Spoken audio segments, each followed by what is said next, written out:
de las prácticas sociocomunitarias. Hace 2 años, a nivel universidad, se instaló una nueva reglamentación que propone y reglamenta para todas las carreras las prácticas sociocomunitarias obligatorias. Algunas facultades ya han ido avanzando en la implementación de estas prácticas.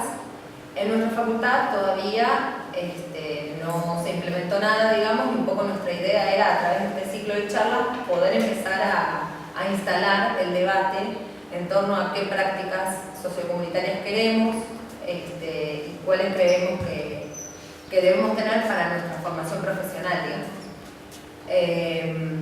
Así que bueno, en este sentido es que lo pensamos al ciclo, digamos, como un ciclo, como un espacio, digamos, de debate, de intercambio, para conocer algunas experiencias que tienen que ver con el trabajo comunitario vinculado a las universidades, y bueno, como un espacio de encuentro que, por suerte, en los encuentros anteriores también hubieron personas que no eran únicamente estudiantes de psicología o no habían pasado por esta facultad, cosa que enriqueció de alguna manera los aportes para empezar a pensar en estas prácticas. Bueno, y en este marco es que pensamos la charla también con Juan Carlos y con Carlos también, a quienes les agradecemos su presencia acá. Y bueno, esperamos que sea fructífero, digamos, el poder conocer la experiencia, una nueva experiencia, digamos, en el ámbito, pero también para poder empezar. Creo que acá hay estudiantes avanzados, hay graduados, tenemos un poco de todo también, así que nada, esperamos que sea lo más fructífero posible. Y después cualquier cosa podemos ir avanzando o comentando algunos detalles más. En todo caso, yo traje la reglamentación, si es que nos interesa, si es que nos vamos por ahí, como para poder profundizar en algunas cositas de la nueva ordenanza. Entendemos desde el Centro de Estudiantes del MES que esta es una puerta legal que se abre, así como algunas discusiones que se están dando en torno a modificaciones de la carrera de psicología, pero que nos tenemos que organizar, digamos, y desde los distintos lugares hacer un esfuerzo para que esto realmente apunte a una transformación social y apunte a generar espacios de formación de los estudiantes de cara a esto, porque sabemos que hay muchos proyectos, muchas cuestiones que después quizás caen en vacío o quedan en la letra o es poco lo que logran generar. Digamos, juntando los esfuerzos de la formación de varios sectores, parece que eso va a llegar a buen puerto. En ese sentido lo convocamos a Carlos también. Y bueno, él es profesor titular de la Cátedra de Psicología Forense, también es representante argentino del Instituto Latinoamericano de la ONU y es también director del programa. Del programa que coincide con el nombre de la actividad propuesta, que es el Programa de Promoción, Prevención y Asistencia a los Habitantes como alternativa al control social.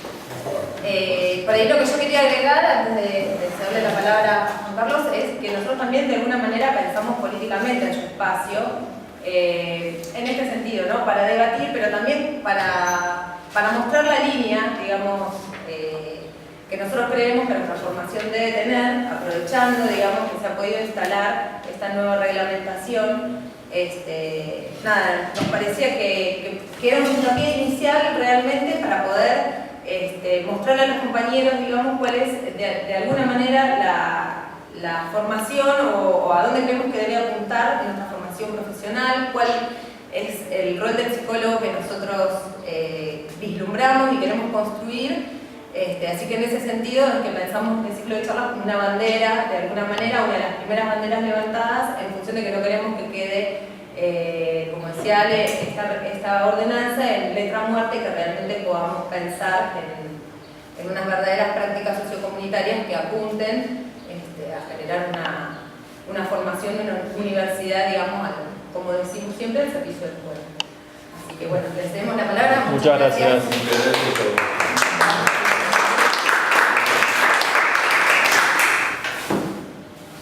Yo quiero hacer un poquitín de historia y de paso un reconocimiento especial a Nacho y a las prácticas que ustedes hacen en Costa Rica como prácticas comunitarias que nacieron muchísimo tiempo antes en la visión que ahora se tiene en la práctica.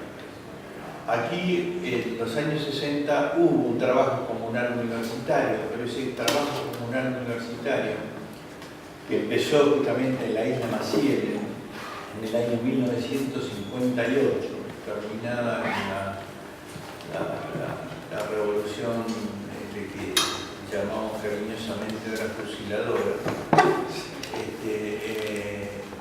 En realidad, una persona de la escuela de enfermería y una gran médica, Amanda Tubes, empezó a hacer sus trabajos en la isla Maciel. La isla Maciel, que no es lo que ahora se ve desde la autopista apenas salir de Buenos Aires, la isla Maciel era uno de los lugares más difíciles y estaba aproximadamente unas 25 cuadras de la Casa de Gobierno. 25 cuadras de la Casa de Gobierno, de un gobierno de fuerte connotación popular en ese momento y demás, pero que generó toda una cosa de encierro que se siguen conservando en lo que nosotros llamamos después comunidades vulnerables. Bueno, dice, son comunidades vulneradas, sí, pero para que sea vulnerado tiene que ser vulnerable. Esa constitución terminológica no me calienta mucho. Recuerdo que el tema era básicamente en aquel momento una fuerte persecución que se desató entre los años 55 y 58 sobre la villa de emergencia. Y Amanda consigue que los estudiantes universitarios voluntariamente concurrieran a Isla Maciel, que ahora está todo fragmentado porque hay varios programas de vivienda y demás, que era una suerte de refugio y de lugar donde algunas de las viejas historias, quizás se pueden leer algunas en los enmayos, que murió acá en Mar del Plata en los años 70, junto con su familia, en ese momento, donde era realmente tenía una connotación que le decía Juan Carlos Espeche, otro gran amigo que se había exiliado en los cantariles uruguayos. Él descubre que las zonas y las villas de emergencia eran los lugares donde vivían los sobrevivientes de proyectos políticos y de resistencia, por lo tanto, en una suerte de gran reserva cultural, de conocimientos, de prácticas, y que en realidad estaban constituidas casi por sobrevivientes. Naturalmente, la inestabilidad altísima que había tenido Argentina a partir de los años 30 hacía muy difícil que esos modelos de trabajo se sostuvieran, porque prácticamente se tornaron persecutorios. Y me van a permitir un pequeño introito político. En el periodo del 40, prácticamente más antes del 40, en realidad, hasta prácticamente los años 50, las guerras entre los distintos sectores que pugnaban por entrar al mundo del capitalismo, donde los perdedores finalmente lo lograron. Alemania, Japón, Italia entraron al primer mundo, pagaron un costo altísimo. Es decir, pero entraron, digamos. En realidad generaron en ese momento una suerte de cierto stand-by en América Latina, que con distintas formas de lo que podríamos llamar, pero en el sentido de la CLO, ahora estuvo con nosotros hace poquito tiempo, movimientos populistas como el de Haya de la Torre, el APRA peruano, Paz Extensoro en Bolivia con la primera reforma agraria. Después se fueron transformando a través de las propagandas y las movidas, Jacobo Arbenz, todo un movimiento que mientras los gatos se pelean, los ratones bailaban. En ese baile de ratones hubo solamente, habían ya caído Eliezer Gaitán. Eliezer Gaitán fue un líder colombiano, el famoso Bogotazo, donde ahora recién pudimos armar el Instituto Colombiano de Derechos Humanos, ahora hace 2 años, y da origen a montones de movidas de personas sumamente conocidas en todo el ambiente. Y ustedes dirán, ¿y esto qué carajo tiene que ver con lo que estamos hablando? Esto tiene que ver con lo que estamos hablando de lo que son las reservas que tiene cada país en su capacidad de resistencia. Hubo 2 países que aguantaban en el año de América Latina, que aguantaban, acá recuerden en esa época, es decir, no solo cae Arbenz, no solo cae Eliezer Gaitán, cae Getúlio Vargas con un pseudo suicidio, bueno, se producen los famosos bombardeos de Plaza de Mayo, que recién nos pudimos conmemorar en el 2005. Prácticamente 50 años después, por primera vez, los que estaba en ese momento, porque yo era delegado de la Escuela Industrial en ese momento de la CGT, recordábamos ese tipo de cosas. Amanda Tugues y su gente lo que hacen es tratar de ayudar en las villas de emergencia mediante los aportes que dan los estudiantes universitarios, recuperando el viejo sentido de los programas de extensión de los años de la reforma universitaria, que coinciden en el tiempo, casas más, casas menos, meses más, meses menos, con en ese momento la Revolución Rusa y van coincidiendo con distintas circunstancias que, sin embargo, reproduce aquello de Galileo de Persimo, ¿no? Ahí largamos el programa ese famoso, largamos, digo, como universitarios, no existían en ese entonces, los programas de extensión, en realidad, primero. Pero el programa de extensión era una forma de sostener lo que de algún modo aparecía como la enseñanza, y sigue siéndolo. Son muy pocos los países que sostenemos gratuidad de la enseñanza universitaria, solamente Argentina, Cuba y creo, no, ninguno más. En ese momento, sin embargo, los que sobrevivieron a todas esas cosas, pese a los bombardeos de Plaza de Mayo y demás, existían en el Atlas, que participaron activamente en la cuestión del Moncada, delegados de 2 países, de Costa Rica y de Argentina. Héctor Gutiérrez Zamora, de Costa Rica, el viejo Héctor Gutiérrez Zamora, delegado, lo que ahora es Desarrollo Social se llamaba Atlas. El Atlas era la Asociación de Trabajadores Latinoamericanos. La Asociación de Trabajadores Latinoamericanos participaba activamente en los movimientos de resistencia y de ataque. Y hay una cantidad de historias que ahora van saliendo a la luz porque van desapareciendo también sus hacedores. En realidad, afortunadamente todavía nos quedan algunos cuantos, como Rogelio García Lupo, ¿no es cierto? Donde podés encontrar las fotos de Fidel en el Bogotazo, la salida de Guevara, de Jacobo Arbenz, llevado por la Embajada Argentina, que lo sacan, en los 2 casos sacan. Es decir, ustedes dirán, ¿y esto qué carajo tiene que ver? ¡Oh, sorpresa! En los años casi 50, Fidel era el presidente de la Federación de Estudiantes Cubanos.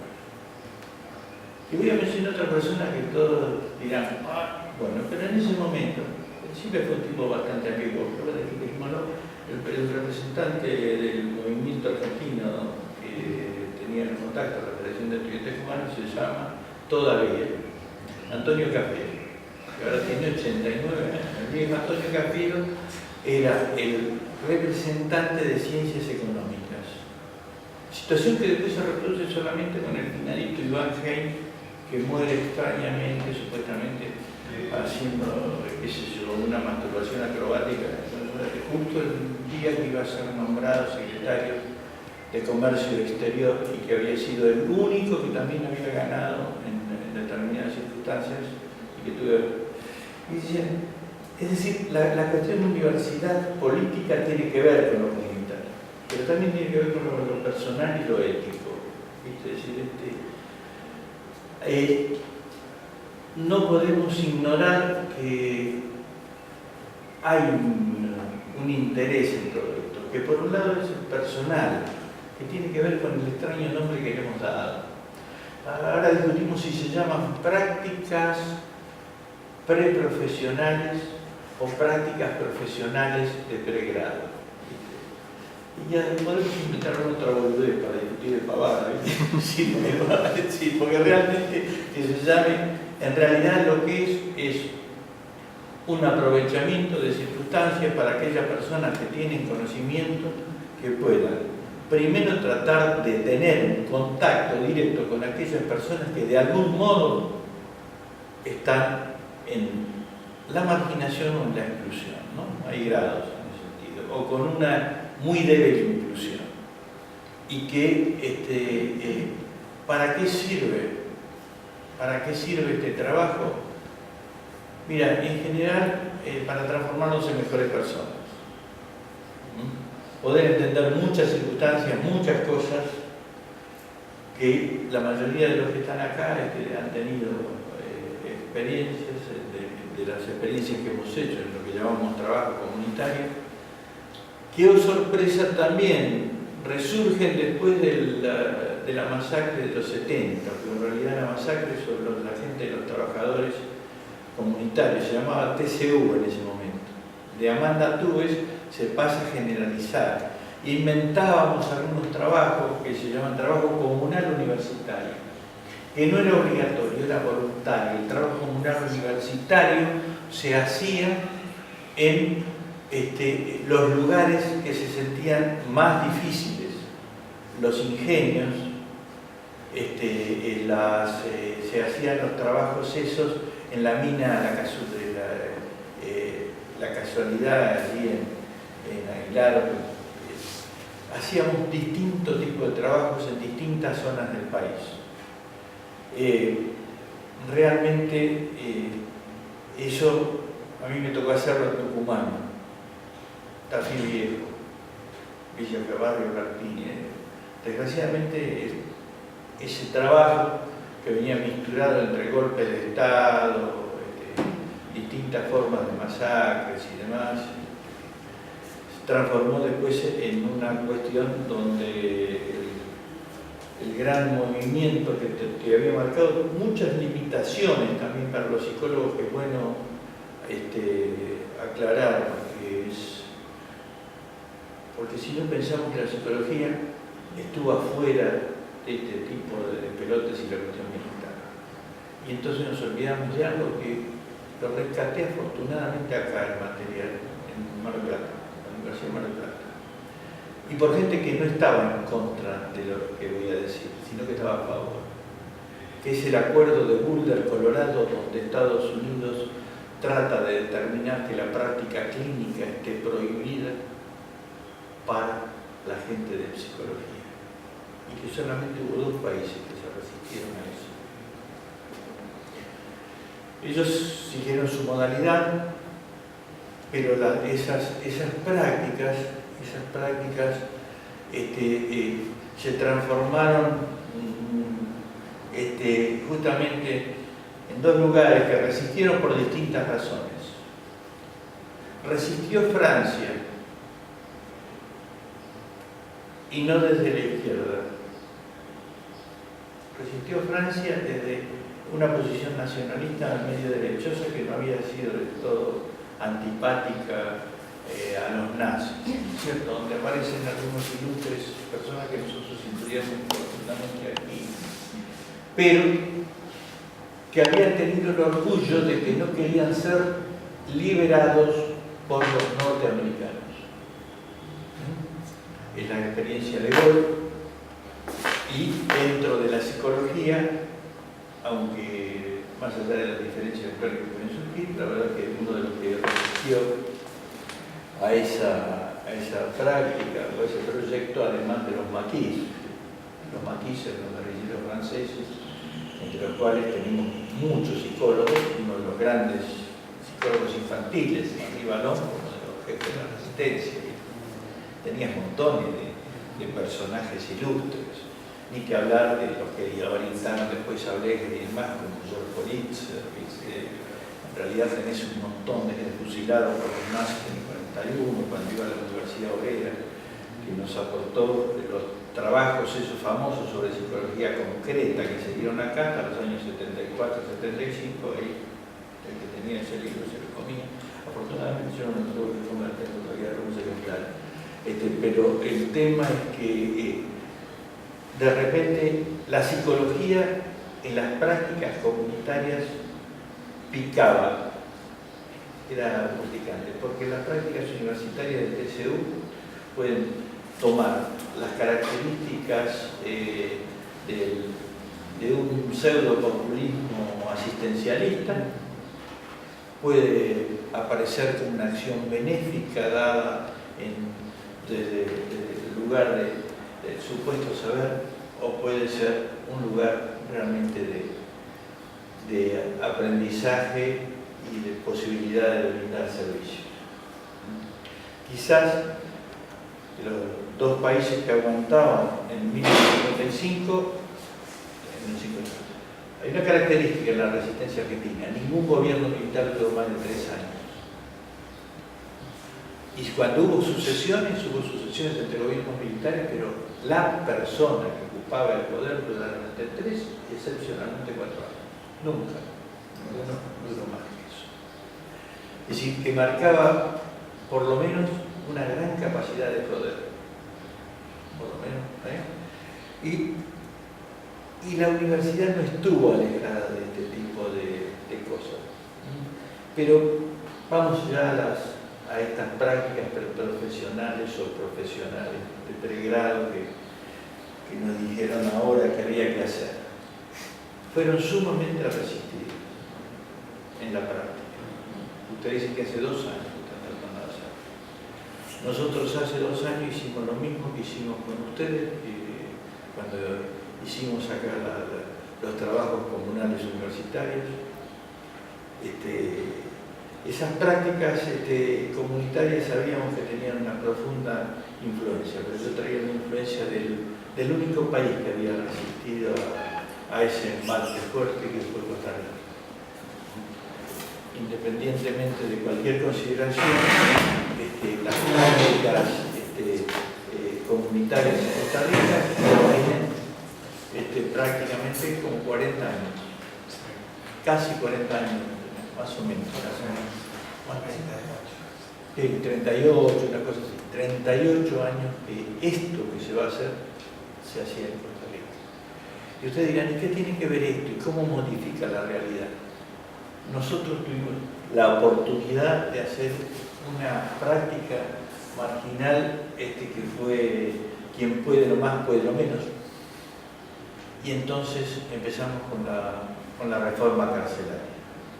La reforma carcelaria de Costa Rica nunca pudiera haberse hecho si no existía el trabajo comunal universitario que llegó como refuerzo cuando ya estábamos hechos pelota. Independientemente de las personas que lo hayan llevado a cabo o demás, hay que reconocer que en ese momento alguien que había salido del sistema pero que estaba de secretario, que fue Mario Víquez, consiguió que las cárceles también fueran lugares de práctica. No cualquier cárcel.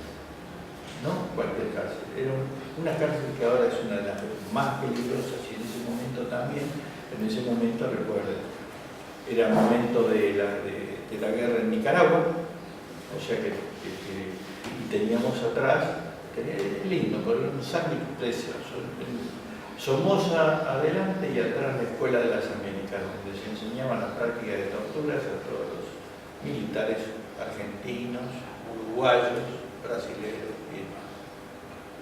¿Y cómo llegaron? ¿Y qué pasó cuando llegaron con los trabajos comunales universitarios a las cárceles?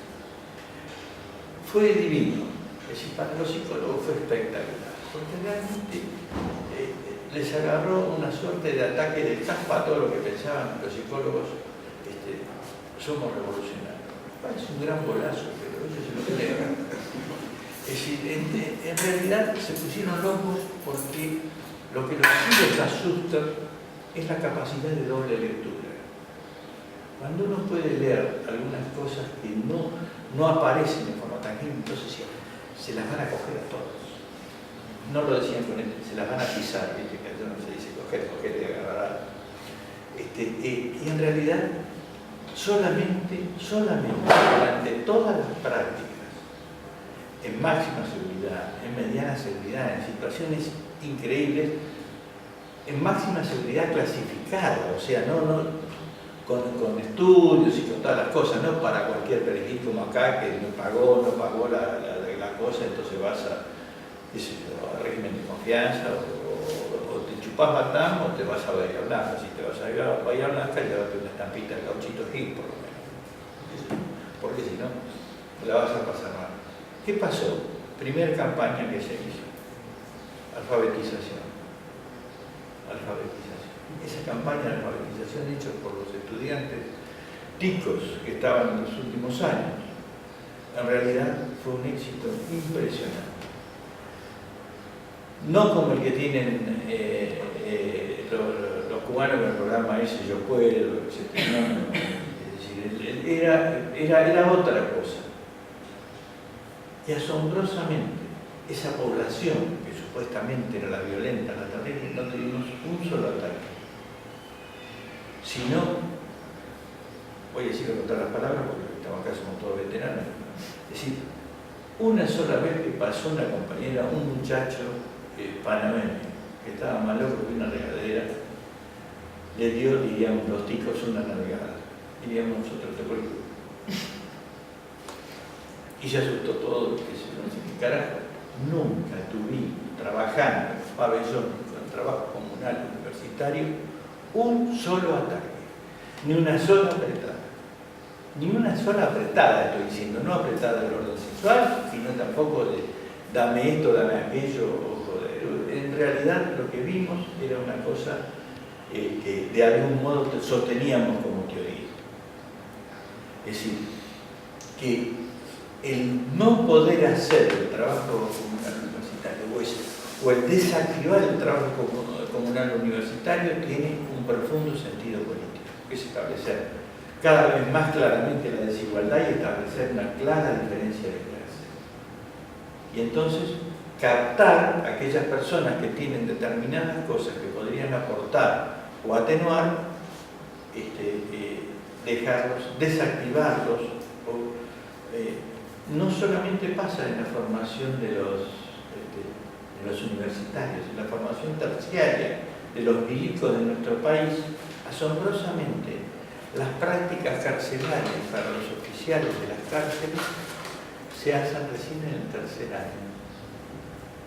2 años te van llenando el valero con toda la mecánica de qué sé yo, el peligro, la traición, los violadores seriales. Es como si los violadores seriales sean todos pelotudos, que te van a agarrar allí corriendo en una tarde. Pero con esto voy que de repente eso nos dio un primer elemento. Un primer elemento que fue muy valioso y que no nos lo dejaron usar sino parcialmente en otros lugares y en forma voluntaria. O sea que los estudiantes en forma voluntaria nos ayudaron en ese momento cuando después de salir de Costa Rica fuimos a Uruguay y buscamos a la gente de la Universidad de la República. Ustedes saben que nosotros tenemos una organización que se llama la UAPSI, en la cual la Universidad de la República forma parte de la UAPSI, que es una asociación de estudiantes, de las facultades de psicología. En realidad las facultades, y en ese entonces no todas eran facultades, y tenían, y se había rodeado de una fuerte resistencia a todo aquello que de algún modo aparecía como la posibilidad de hacer prácticas, porque no sé por qué diablos es peligroso ese tipo de prácticas. En La Plata, donde la represión fue brutal, como en otros lugares del país, pero allí tuvo un dudoso valor, que es el que a veces tuvo más víctimas en ese sentido, realmente poder poner en pie las prácticas profesionales universitarias fue motivo de montones de discusión. Montones de discusión que cuando no había argumentos se saldaban simplemente no haciéndolas. No se puede hacer eso. No se puede hacer eso. Y entonces prácticamente te quedabas varado en una cuestión donde tus verdaderas prácticas las hacías después como profesional. Y desde otro lugar.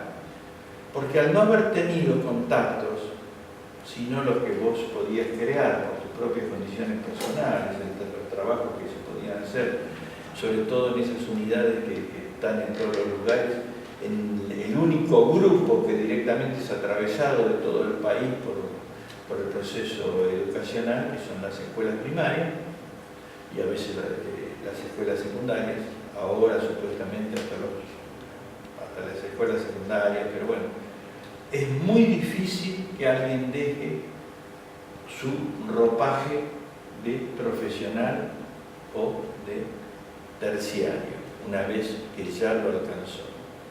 De hecho, esto significa atenuar su potencial de participación y cambio, lo cual esto no es una generalización, pero sí es la enorme mayoría, digamos.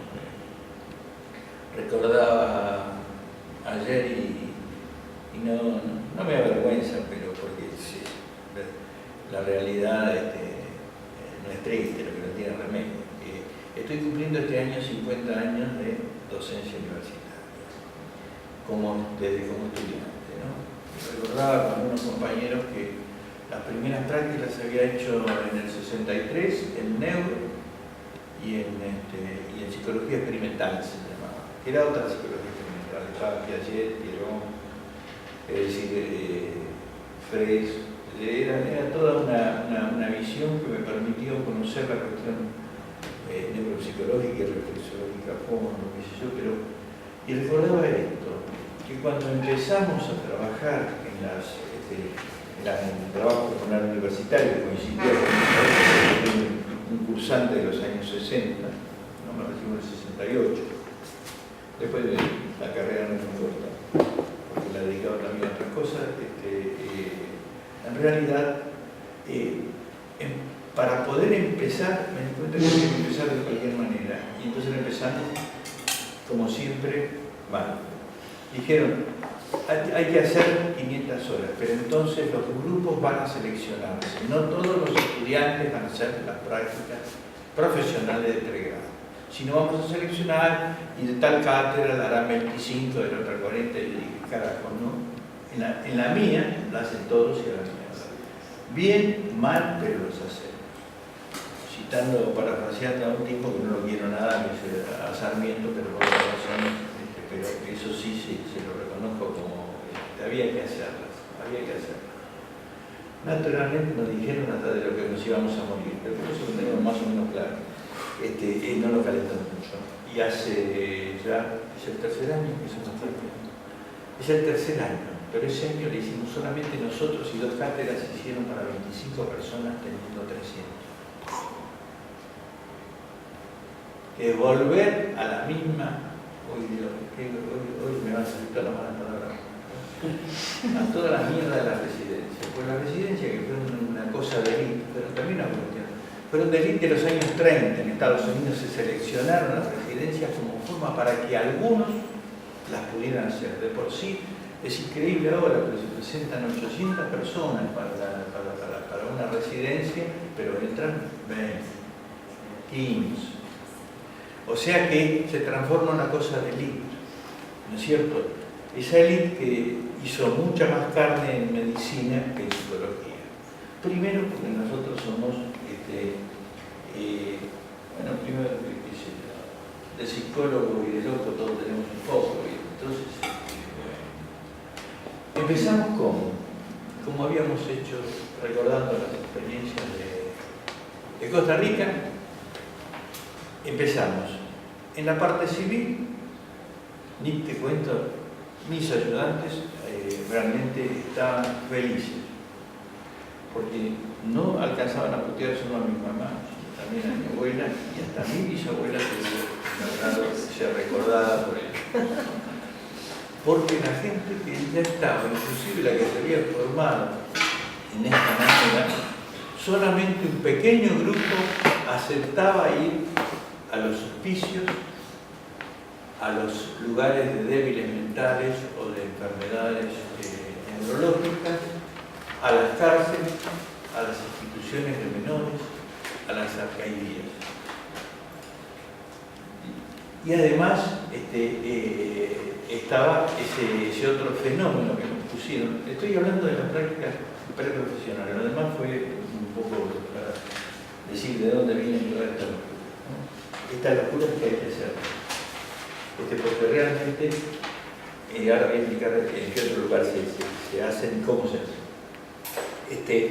Lo que nosotros vimos era que los estudiantes estaban satisfechos de la cosa.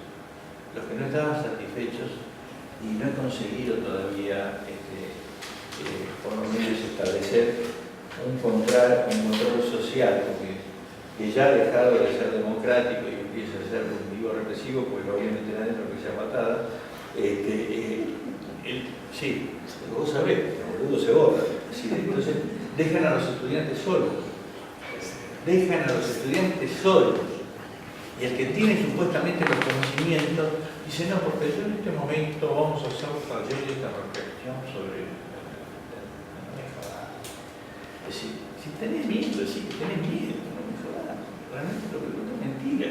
Es decir, y entonces los ponen y dicen, no, porque entonces aquí lo que pasa es que vamos a hablar con las personas que están allá adentro. Lo que pasa es que les pagan a ellos por ser ayudantes, no a los que están adentro, que a la vez, para que tienen el laburo de todos los días, que a veces lo hacen y a veces no, vamos a ser francos en eso, y podemos dar anécdotas, pero justamente si algo para decir todos estos años es eso. Lo que pasa es que el que recibe la cosa, digo, además que tengo que atender a todos los tipos que tengo acá, tengo que vienen estos pendejos que me van a estar preguntando cosas, me van a volver loco con boludeces. Y lo peor es las preguntas, porque yo no sé lo que me dan preguntas. Y es el otro problema. Porque realmente, una vez que la gente entra en lo que Zaffaroni llama el proceso de burocratización, ¿viste? Y de repente, si está trabajando en discapacidad, se olvidó de todo lo otro que había, ¿viste? Lo último que leyó fue eso. Entonces, en medio de ese despelote hicimos la primera práctica. Entonces, dice, naturalmente, como siempre, vienen los reproches. Ya, en realidad hay que hacer las prácticas de otra manera. Y no, ustedes están incumpliendo. Y me jodas. Yo leí, y está clarito, que todos lo deben hacer. Sí, bueno, pero hay que hacerla. Sí, ahora decime en su medida y armoniosamente y te voy a decir que no es bien. Y te decís, ¿por qué? El segundo año salieron más peor. El primer año fue un despelote terrible. Pero de repente aprendieron, por lo menos, que podía participarse en asambleas de personas con sufrimiento mental importante, personas supuestamente cuyos diagnósticos eran psicopatías, sociopatías o valoraciones. Es cierto que hay algunos muchachos que tienen malas costumbres, ¿no? Es decir, en la 34 era donde estaba el muchacho que se había comido al papá a la provenzal. Sí, un caso de acá, de cerca de por aquí, de acá de la provincia, y que siempre preguntaba, ¿por qué estoy yo acá? Y decía, bueno, lo que pasa es que preparamos a la provenzal. Cualquier boludez, porque ¿qué le vas a decir? Es decir, el tipo está convencido que lo que ha hecho, que lo mató a mirar, en alguna de las zonas próximas, de acá hay dolor, eso por el estilo, entró un vecino y el muchacho estaba preparando la plancha. Y dice, ¿qué tal vos va? Bien, dice, ¿te tomó unos mates? ¿Qué está preparando? Dice, a papá. Imaginá el vecino. a la provenzal. Ah, y sí, entonces me quedé a tomar por lo menos 5 o 6 mates para no terminar en la olla de al lado. Pero claro, salió, lo agarraron, lo llevan a la 34. Viene el muchacho a ver y dice, pero este muchacho parece sano. Y dice, mira, a ver, vamos a ver que es sano. Y en realidad ve cosas que parecen, son excepcionales, no todos cocinan papa a la provenzal, pero sí ve que todo eso es abordable, que todo eso tiene características, tiene explicaciones. Y sigue aquel viejo principio de Fanon, que estas cuestiones a veces entenderlas no es justificante. Es decir, ese es el episodio. Y para un psicólogo, la visión que nosotros tuvimos desde los años 60, prácticamente apenas fundada la carrera, era que de algún modo se daba aquel criterio de que soy humano, nada del humano no tiene que ser extraño. Porque si no, trabajar en psicología se hace muy difícil, tiene que seleccionar territorio. No, yo lo que hago en realidad son, qué sé yo, no sé, estudio de tal o cual característica, que bueno, puede ser muy respetable, pero se pierde una gran parte de lo que para nosotros es la verdadera clínica humanista, cuyo contenido psicológico es vital para todo esto. ¿Qué nos permitió también las prácticas profesionales universitarias? ¿Y por qué nosotros le llamamos forense y no jurídica?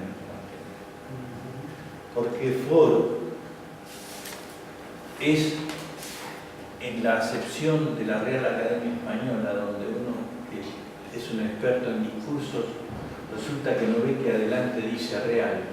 El real viene de realeza. La Real Academia Española selecciona un modelo de foro. Lo que dice que el foro romano es el foro de la ley, está cristalizando la explotación por parte del patrón del que deriva la palabra padre. Y de algún modo recuerden que todos aquellos que participan en el foro romano no participan las mujeres, ni los hombres, ni los viejos, ni todos aquellos que no tienen propiedades. Entonces no nos podemos extrañar que hace 3 o 4 días la votación sale a 4-3. Fay, porque es un cabrón que es el yerno de Mitre, de la Nación, ¿no? Pero es socialista, eso sí, vaya. Es decir, y de repente Carmen Argiballo Maqueda, y que salga 4 votos a 3, yo le podría decir otra cosa más, de este carácter de idealización de lo justo y la justicia. Afortunadamente apareció la contradicción con esto de la justicia legítima. Vamos a ver qué carajo le dice justicia legítima después, pero bueno. El tema en esto es que lo psicológico, de algún modo, es lo que produce el proceso de, y acá retorno del drama humano y de la politización. Y no es que uno se politice en el sentido partidario, se politiza en otro sentido. Primero cambia el objeto de conocimiento y cambia la determinación mentirosa de que aquella frase hecha que tiraban siempre, que el hombre es biopsicosocial. No existe nada bio que no se desarrolle en un ambiente social y específicamente en el grupo de crianza humana. No toma las características ni de diferenciación de palabras, movimientos finos. Es decir, ojo con todo eso porque son las grandes trampas. Pero eso uno lo puede llegar a conceptualizar después del profundo contacto que va haciendo en las prácticas profesionales de pregrado. Esas prácticas profesionales de pregrado nos vuelven a humanizar. Hay otros países que por otras razones lo hicieron intensamente, que fueron los cubanos. Los cubanos, por sus necesidades y por los riesgos de invasión y demás, cuando nosotros necesitamos hacer un gran proyecto, lo vimos muy claro. Los cubanos tenían todo un proceso inicial de formación muy especial y muy de contactos comunitarios.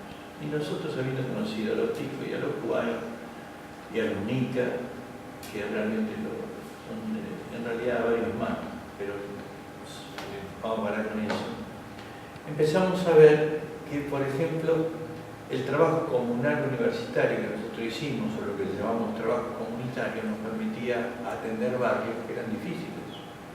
Si ustedes recuerdan, en Mar del Plata, un solo barrio tuvimos que dejar de ver, que fue una persecución ciega. ¿Te acuerdas la persecución? No sé si acuerdas la persecución ciega por los... Era tipo del narco. Cerca del puerto. ¿La recordás? Sí, cerca del puerto. Cerca del puerto, con un seguimiento cerrado. ¿Recuerdan? Un seguimiento cerrado, o sea, es decir, no abierto, no había amenazas.